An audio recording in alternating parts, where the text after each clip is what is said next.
Welcome to my channel classes by Sunita ma'am. सभी बच्चों का हिंदी की क्लास में स्वागत है। बच्चों, आज इस वीडियो में हम समझेंगे लक्ष्मी का स्वागत, एकांकी की कथा वस्तु या कथानक। बच्चों, परीक्षा में इस प्रकार से प्रश्न आता है कि लक्ष्मी का स्वागत, एकांकी की कथा वस्तु या कथानक लिखिए। या ये प्रश्न इस तरह से भी आ सकता है कि लक्ष्मी का स्वागत, एकांकी का सारांश या कथा सार अपने शब्दों में लिखिए। बच्चों, ये लक्ष्मी का स्वागत एकांकी उपेंद्र नाथ अस्क द्वारा लिखित है। और बच्चों, एकांकी का अर्थ होता है एक अंक।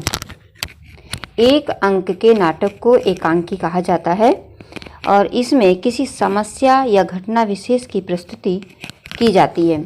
बच्चों, आपने टीवी पर भी देखा होगा कि कुछ नाटक ऐसे होते हैं जो बहुत लंबे चलते हैं, लेकिन कुछ नाटक ऐसे होते हैं जो एक ही दिन में या एक ही घंटे में वो पूरा दिखा दिया जाता है, तो उसको कहते हैं एकांकी। यानी एक अंक वाली जो भी नाटक होता है, एक अंक वाला, यानी जो ये घटना प्रधान होता है, इसमें कोई घटना या किसी समस्या को लेकर के कोई प्रस्तुति की जाती है और उसमें एक ही अंक होता है, यानी वो जिस दिन शुरू हुआ उसी दिन ख़त्म हो जाता है, उसका दूसरा भाग नहीं आता है, तो इसलिए उसे कहते हैं एकांकी।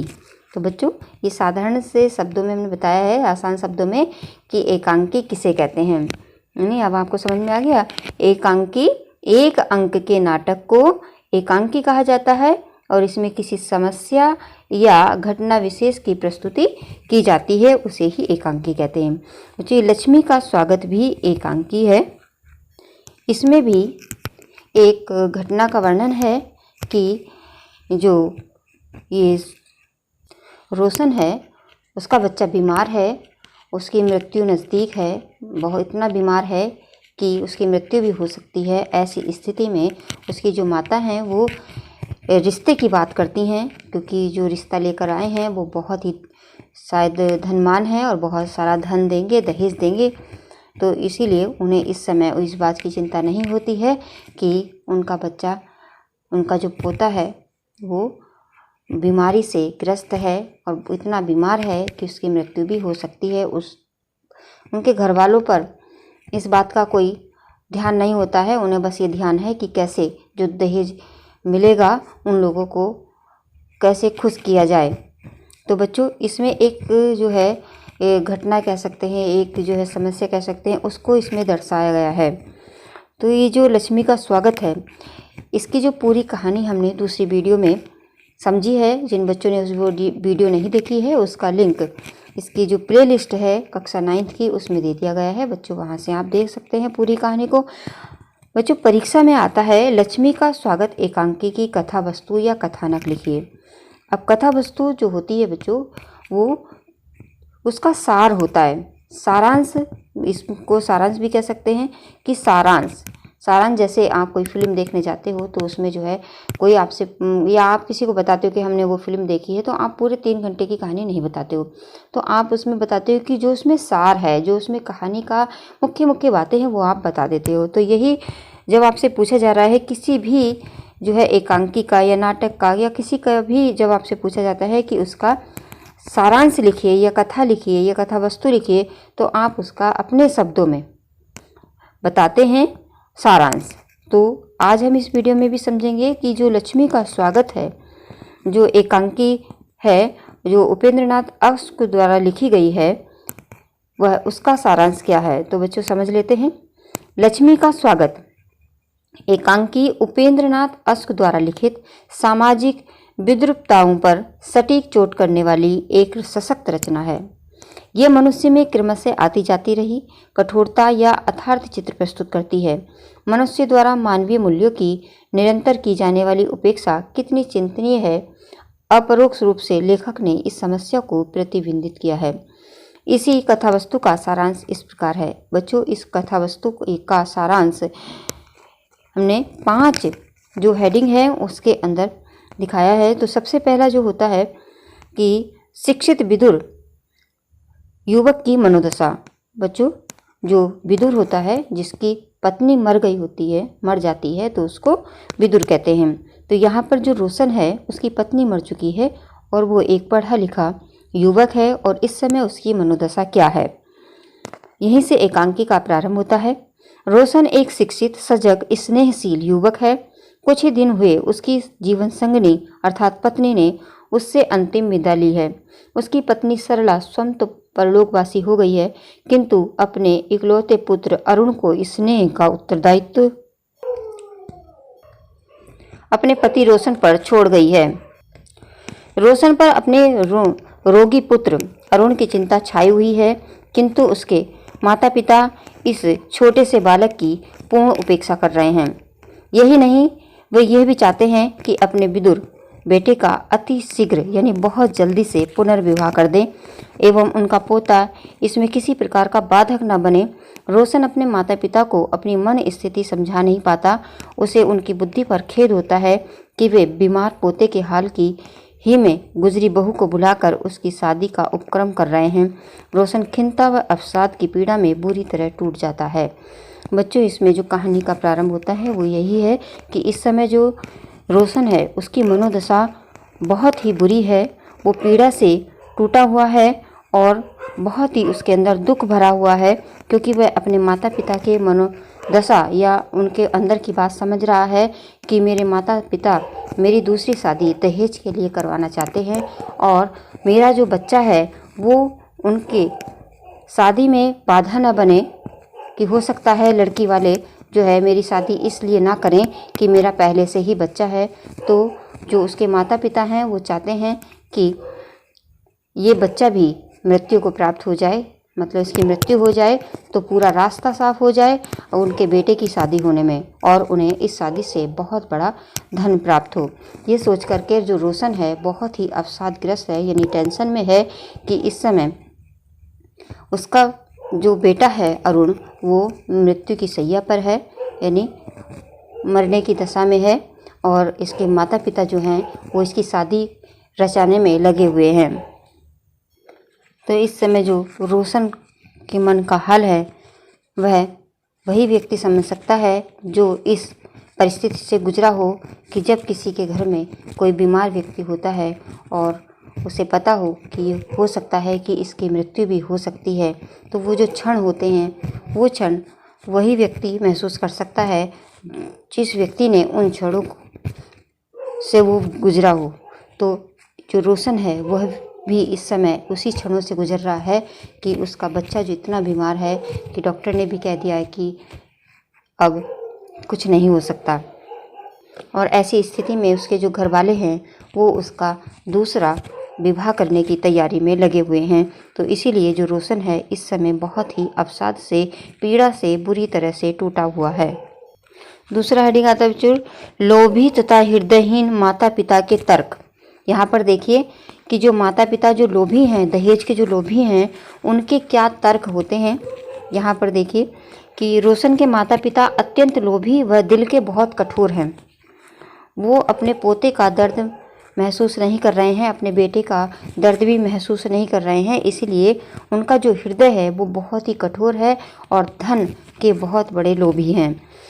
उनके माता पिता जो रोशन के जो पिता हैं वो अपने बेटे का अति शीघ्र विवाह इसलिए कर देना चाहते हैं कि उनके हाथ में एक धनवान घर का रिश्ता आया हुआ है, और उनकी लोभी का मन का इन वाक्यों से ही पता चलता है।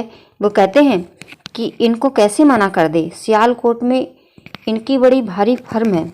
इस वाक्य से बच्चों पता चलता है कि फर्म यानी इन्हें हम कैसे मना कर दें, सियालकोट में इनकी बड़ी भारी फर्म है।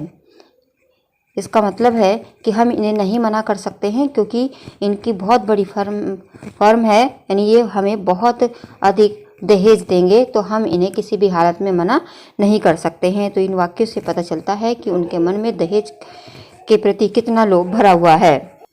आगे कहते हैं हजारों का तो इनका लेन देन है, यानी इन वाक्यों से ही पता चल जाता है कि उनका पूरा जो है लोभीपन यहाँ पर दिखाई दे रहा है कि वो दूसरे का जो उनके घर में आए हुए मेहमान हैं पूरा बता रहे हैं कि वो उनके यहाँ हजारों का लेन देन चलता है, यानी हमारे यहाँ भी जब अगर उनके बेटे का विवाह होगा तो हमारे यहाँ भी ये बहुत सारा दहेज देंगे।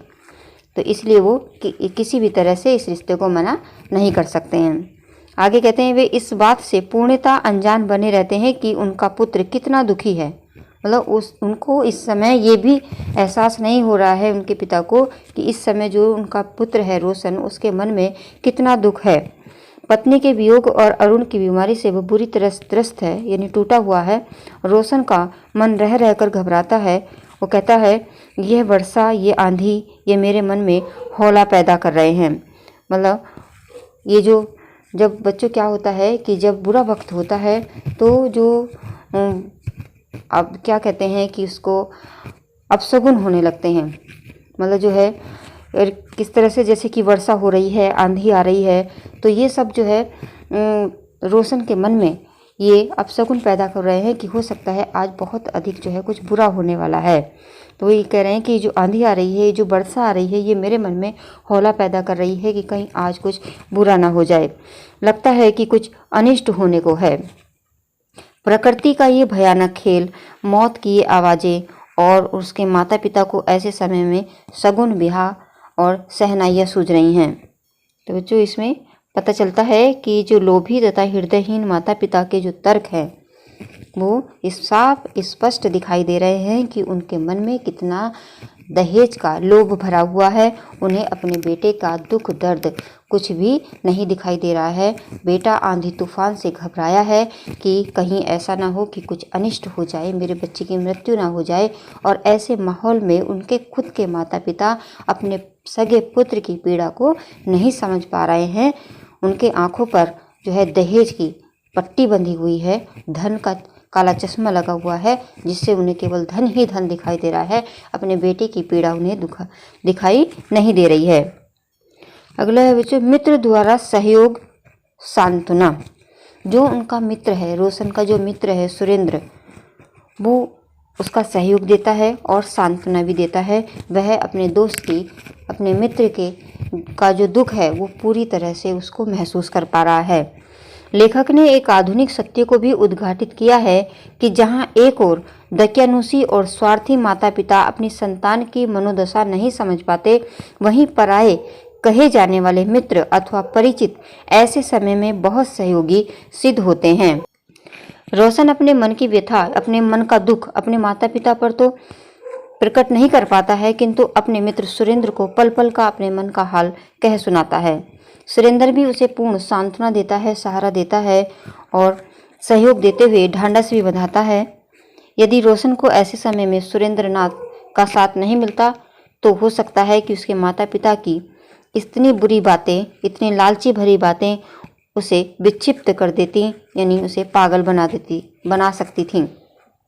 इसमें बताया बच्चों कि मित्र जो सच्चा जो मित्र होता है, मित्र की जो पहचान होती है, उसकी पहचान दुख के समय में ही होती है कि किस तरह से जो सुरेंद्र हैं, रोशन का जो मित्र है, वो इस समय उसके माता पिता से भी कहीं बढ़कर हो गया है, क्योंकि जो दर्द, जो दुख उसके सगे माता पिता नहीं जान पा रहे हैं, ऐसे समय में उनका जो मित्र है सुरेंद्र, वो अपने दोस्त का, अपने मित्र का पूरा दर्द महसूस कर पा रहा है और उसको सांत्वना भी दे पा रहा है। और इसी सांत्वना और सहारे और सहयोग की वजह से जो रोशन है वो कुछ संभल पा रहा है। अगर इस समय उसका मित्र नहीं होता सांत्वना के लिए, तो अपने जो माता पिता का जो व्यवहार है, जो लोभी स्वभाव है, इस समय उसको पागल कर सकता था। अगला है बच्चों, अशिक्षित धारणाओं का शिक्षित मनोवृत्ति से संघर्ष। मतलब जो अशिक्षित धारणाएं होती हैं, अशिक्षित धारणाओं का शिक्षित मनोवृत्ति से संघर्ष हमेशा रहा है। जो अशिक्षित व्यक्ति होते हैं और जो शिक्षित यानी जो पढ़े लिखे लोग होते हैं, उनके जो मन के विचार होते हैं वो उनमें बहुत अंतर होता है, ये कभी एक नहीं होते हैं। रोशन के अशिक्षित माता पिता घोर अहंकारवादी हैं तथा पिछड़ेपन की बात करते हैं। रोशन की मां का विचार है कि रोशन का अरुण को लेकर डॉक्टरों के पीछे भागना बेवकूफ़ी है। आखिर मैंने तो, अब देखिए कैसे मतलब पता चलता है कि वो कहती है कि आखिर मैंने तो 5-5 बच्चे पाले हैं, बीमारियां हुई, कष्ट हुए, डॉक्टरों के पीछे भागी भागी नहीं फिरी। वह डिप्थीरिया जैसे रोग में भी केवल घुट्टी पिलाना चाहती है।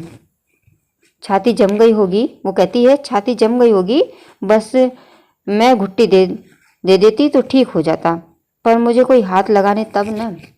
मतलब इस वाक्य से पता चलता है कि जो रोशन की माँ है बहुत ही अशिक्षित हैं और अपने जो है दकियानुसी बातों से वो बिल्कुल समझ नहीं पा रही हैं कि बच्चा इस समय कितना बीमार है और इस समय डिप्थीरिया से वो ग्रस्त है, और उसको केवल कह रही हैं कि अगर मैं कोई घुट्टी दे देती तो ये बच्चा ठीक हो जाता। बच्चों, अब इस एकांकी का अंत होता है अरुण की मृत्यु से। एकांकी का चरम अत्यंत मार्मिक है। चरम होता है बच्चों कि जब उस एकांकी का अंत समय होता है, किसी भी नाटक का, कहानी का, किसी का भी जब अंत समय होता है तो उसको कहते हैं चर्म अवस्था। तो एकांकी का जो चर्म अवस्था है ये अत्यंत मार्मिक है, यानी हृदय को दुखाने वाली है। दादा दादी तथा असहाय पिता रोशन को अकेला छोड़ अरुण सदा सदा के लिए आंखें बंद कर लेता है। पाठक को उससे भी अधिक आघात तब लगता है जब उस क्षण भी रोशन के पिता रोशन के रिश्ते की बधाइयाँ देते हुए प्रसन्न होते हैं। मतलब यहाँ पर लेखक ने बताया है कि कितना कठोर हृदय है उनका कि उनका पोता मर चुका है और उस समय वो जब उनके रिश्ते की हाँ हो जाती है तो इस समय वो बधाइयाँ देते हैं। मतलब आप सोच सकते हैं बच्चों कि किस तरह से कितना कठोर हृदय रहा होगा कि उनका पोता मर चुका है और उसकी जो मृत शरीर है, जो उसकी लाश है, उसका पुत्र गोद में उठाए हुए दरवाजे से बाहर आ रहा है, लेकिन जो उनके पिता हैं, सगे पिता, वो देखिए किस तरह से उस रिश्ते की हाँ हो गई है इसकी बधाइयाँ देते हुए खुश हो रहे हैं। उन्हें कोई गम नहीं है कि इस समय उनका पोता मर चुका है, बल्कि उनके हृदय में ये खुशी होगी कि जो रिश्ते के बीच में जो है ये बाधा बन सकता था बच्चा, अब वो रास्ता साफ हो गया है। तो इससे पता चलता है कि उनके हृदय में कितनी कठोरता भरी हुई है। तो बच्चों, ये था लक्ष्मी के स्वागत का सारांश, और इस एकांकी के माध्यम से जाना मानव की क्रूरता का कारण है धन लिप्सा, धन का लालच।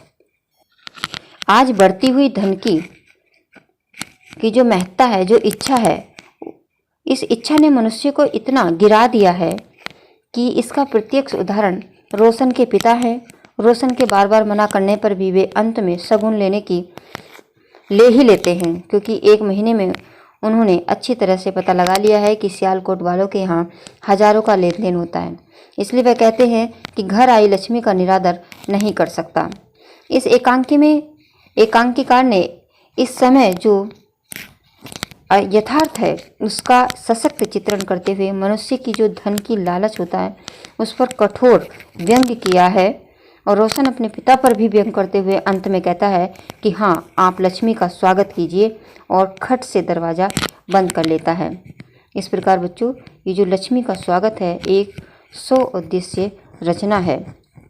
मतलब इस रचना के माध्यम से जो लेखक बताना चाह रहे हैं, उन्होंने ये बताया है कि जो धन के लालची लोग होते हैं वो किसी के मन के दुख दर्द को नहीं समझ सकते हैं, चाहे भले ही वह उसके सगे माँ बाप ही क्यों ना हों। तो बच्चों, यह एकांकी की जो कथावस्तु है पारिवारिक होते हुए भी दूषित सामाजिक मान्यताओं और परंपराओं की ओर संकेत करती है, और आज के मानव की धन लिप्सा, धन का लालच, स्वार्थ भावना, हृदयहीनता और क्रूरता का अथार्थ रूप प्रस्तुत करती है।